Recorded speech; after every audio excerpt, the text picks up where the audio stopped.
Breaking news Nellore జిల్లా కల్లూరుపల్లిలో జరిగిన CPM నేత పెంచలయ్య హత్య కేసుపై రూరల్ డీఎస్పీ శ్రీనివాసరావు సైతం స్పందించారు. పెంచలయ్య హత్య కేసులో 7గురిని అరెస్ట్ చేశామని అన్నారు డీఎస్పీ.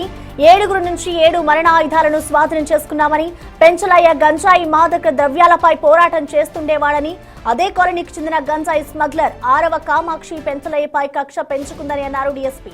తన దందాకు పెంచలయ్య అడ్డొస్తున్నాడని, ఆయన్ను అడ్డు తొలగించడంలో భాగంగా కుట్ర చేసినట్టుగా చెప్పారు డీఎస్పీ శ్రీనివాస్. మరింత సమాచారం మా ప్రతినిధి సురేందర్ అందిస్తారు. సంచలనంగా మారిన సిపిఎం నేత పెంచలయ్య హత్యని పోలీసులు ఛేదించారు. ఈ హత్యకు సంబంధించినటువంటి వారిని కూడా ఇప్పుడే 7 మందిని కూడా అరెస్ట్ చూపించడం జరిగింది. ప్రస్తుతం ఈ యొక్క విషయం పైన కూడా మాట్లాడేందుకు మనతో పాటు రూరల్ డీఎస్పీ ఘట్టంనేని శ్రీనివాసరావు ఉన్నారు. ఆయన అడిగి మరిన్ని విషయాలు తెలుసుకునే ప్రయత్నం చేద్దాం. సార్, ఈ కేసుని ఎలా ఛేదించారు? అసలు ఈ హత్యకు గల కారణాలు ఏంటి? నెల్లూరులో ఈ ఆర్డిటి కాలనీ బేసిక్గా ఫస్ట్ ఆ కాలనీ వాసులందరూ బోడిగాడి తోట అని చెప్పి టౌన్లో ఒక మాస్ ఏరియాలో నివాసం ఉండే వ్యక్తులు. గత ప్రభుత్వం వాళ్ళు ఈ కాలనీ వాసులందరికీ ఇన్ఫ్రాస్ట్రక్చర్ బాగా అంటే అక్కడి నుంచి షిఫ్ట్ చేసి ఒక కాలనీ ఏర్పాటు చేయాలని ఆర్డిటి కాలనీ ఏర్పాటు చేశారు. ఈ షిఫ్ట్ అయ్యే క్రమంలో అంతకుముందు బోడిగాడి తోటలో క్రైమ్కి అలవాటు పడిన వ్యక్తులు కూడా వాళ్ళకి అక్కడ ఇల్లు ఇవ్వటం వల్ల అక్కడ శ్రీనివాసం ఏర్పరచుకోవడానికి ప్రయత్నం చేశారు.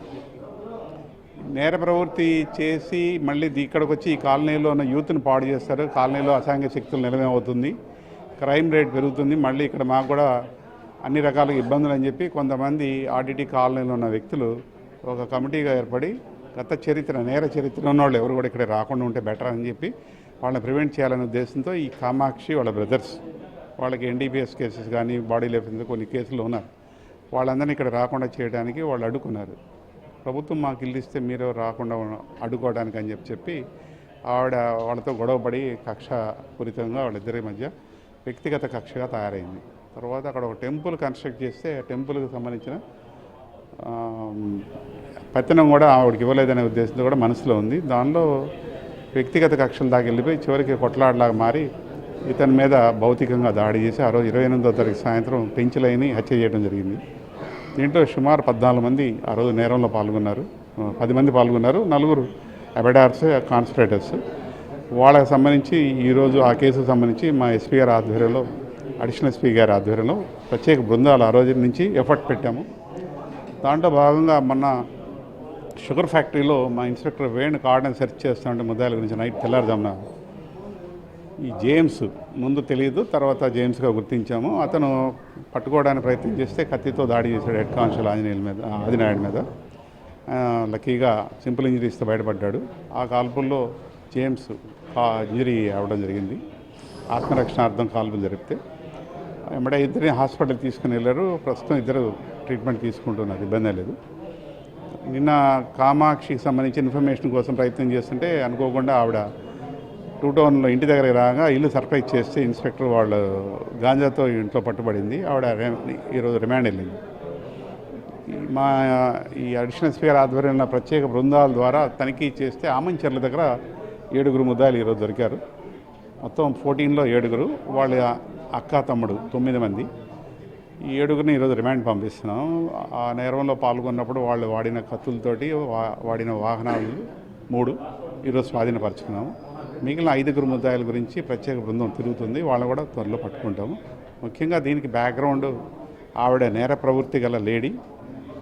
ఆవిడ ఇక్కడికి వస్తే సొసైటీలో ఆ కాలనీలో కూడా పాడైపోతుందనే ఉద్దేశంతో ఆవిడని ప్రివెంట్ చేసినందుకు కక్ష కట్టి ఈ హత్య చేసింది. ఇప్పుడు నేర ప్రవృత్తి కలిగినటువంటి వ్యక్తులు అని చెప్తున్నారు. వాళ్ళ మీద పీడీ యాక్ట్ లాంటివి ఏమన్నా కట్టడం కానీ ఇలాంటివి ఏమన్నా జరిగే పరిస్థితి ఉందా రాబోయే రోజుల్లో? అంటే పీడీ యాక్ట్ పెట్టాలంటే దానికి ఒక ప్రత్యేకంగా కొన్ని ప్రొసీజర్ నామ్స్ ఉన్నాయి. ఎట్లా అంటే అట్లా ఎవరి మీద అంటే వాళ్ళ మీద పీడీ యాక్ట్ పెట్టలేము. దానికి కొన్ని ఇవి ఉన్నాయి, కండిషన్స్ ఉన్నాయి. దాన్ని బట్టి ఈవిడ చేసిన నేర చరిత్రను బట్టి ఈవిడకి అప్లికబుల్ అవుతుంది అంటే తప్పకుండా పెడతాము. గతంలో ఎన్డీపీఎస్ కేసులో ఉంది, ప్రజెంట్ కూడా ఎన్డీపీఎస్ కేసు ఈ హత్య కేసులో ఉంది, ఇండైరెక్ట్గా పాల్గొంది కాబట్టి తప్పకుండా ఆవిడ పీడీ యాక్ట్ పెట్టడానికి ఒకవేళ ఆవిడ అర్హురాలు అయితే పెట్టిస్తాం. జేమ్స్ మీద కూడా కొన్ని కేసులు ఉన్నాయి, గతంలో ఎన్డీపీఎస్ కావచ్చు, ఇవన్నీ కూడా ఉన్నాయని చెప్తుంది. వాళ్ళపైన రాబోయే రోజుల్లో ఎలాంటి యాక్షన్ తీసుకునేటువంటి పరిస్థితి ఉంది? దీని వెనక ఏదైనా రాజకీయ కోణం ఏదైనా గుర్తించారా? అంటే వాళ్ళకి పొలిటికల్ పార్టీలకు సంబంధించి వాళ్ళు ఏ పార్టీ అనే దాని గురించి కాదు. ఇక్కడ ఈ కేసు ప్రత్యేకంగా వచ్చేసరికి ఈ కేసు వచ్చి వ్యక్తిగత కక్ష ద్వారా హత్యకి దారితీసింది. రాజకీయ పక్షాలు అనేది ఎవరు ఏ పార్టీలో ఎవరు ఉంటారనేది వాళ్ళ వ్యక్తిగతం. ఈ హత్యకు మాత్రం ప్రత్యేకంగా చూసేది ఏంటంటే ఇతను చనిపోయిన వ్యక్తి కమ్యూనిస్ట్ పార్టీ, అతను కొంచెం మంచి భావాలు గల్లోడు, అంతవరకు కరెక్ట్. వాళ్ళు అతన్ని ప్రివెంట్ చేయడానికి, అతను భయపెట్టడానికి గతంలో వార్నింగ్ ఇచ్చారని చెప్పి చెప్తున్నారు, కానీ మా దృష్టికి అయితే రాలేదు.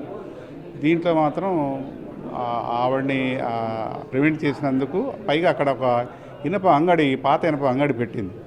దాని ద్వారా చుట్టుపక్కల ఇళ్లలో దొంగతనాలు చేయించి వస్తువులు కొని మళ్ళీ అక్కడ ఇబ్బంది పెడుతుందనే ఉద్దేశంతో ఆవిడని రానికపోవడం వల్ల మరింత కక్ష పెంచుకుంది. ఎందుకంటే ఆవిడ ఆర్థికంగా బలపడాలనే ఉద్దేశంతో ఆ ఏరియాలో పెట్టుకుంది కాబట్టి ఆవిడని వద్దన్నందుకు మరింత కక్ష పెంచుకొని చంపింది. అయితే ఇటు మొత్తం మీద కూడా ఏదైతే సంచలనంగా మారినటువంటి పెంచలయ్య కేసు ఏదైతే ఉందో దాన్ని పోలీసులు ఛేదించినటువంటి క్రమంలో ఆ యొక్క ప్రాంతంలో ఉన్నటువంటి గంజాయిని అరికట్టేందుకు పెంచలయ్య ముందుకు వచ్చినట్టు నేపథ్యంలోనే ఈ యొక్క హత్య అరవ కామాక్షి వాళ్ళ టీము, వారి బ్రదరు, వారంతా కూడా కలిసి ఈ యొక్క హత్యకి పాల్పడినట్లుగా పోలీసులు చెప్తున్నారు. అయితే వారిని కూడా ఇప్పటికే 7 మందిని, మొత్తం 14 మందిలో ఇప్పటికి 7 మంది, అదేవిధంగా కామాక్షి, జేమ్స్ అనే మొత్తం 9 మందిని కూడా అరెస్టు చూపించడం జరిగింది. మిగతా వారి కోసం కూడా చర్యలు ముమ్మరంగా చేపట్టున్నామని చెప్పి డీఎస్పీ కూడా వెల్లడించడం జరిగింది. కెమెరామెన్ మనోజ్తో సురేంద్ర, బిగ్ టీవీ, నెల్లూరు నుంచి.